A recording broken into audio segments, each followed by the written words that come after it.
Men and women of the Congo, victorious independence fighters, I salute you in the name of the Congolese government.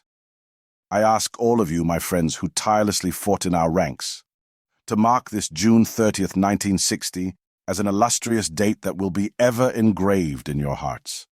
A date whose meaning you will proudly explain to your children, so that they in turn might relate to their grandchildren and great-grandchildren the glorious history of our struggle for freedom.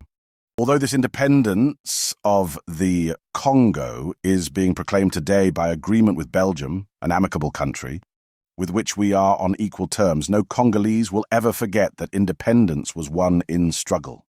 A persevering and inspired struggle carried on from day to day. A struggle in which we were undaunted by privation or suffering and stinted neither strength nor blood. It was filled with tears, fire, and blood. We are deeply proud of our struggle because it was just and noble and indispensable in putting an end to the humiliating bondage forced upon us.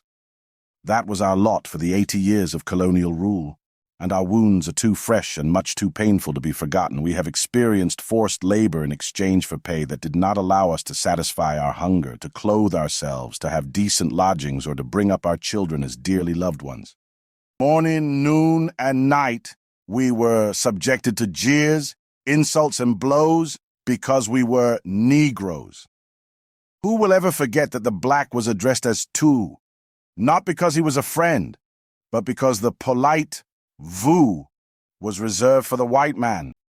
We have seen our lands seized in the name of ostensibly just laws, which gave recognition only to the right of might. We have not forgotten that the law was never the same for the white and the black, that it was lenient to the ones and cruel and inhuman to the others.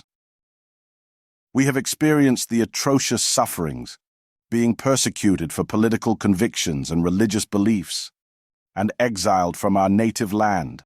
Our lot was worse than death itself.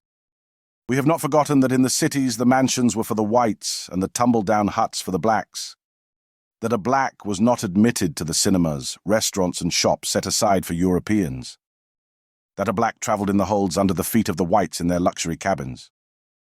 Who will ever forget the shootings which killed so many of our brothers, or the cells into which were mercilessly thrown those who no longer wished to submit to the regime of injustice, oppression, and exploitation used by the colonialists as a tool of their domination?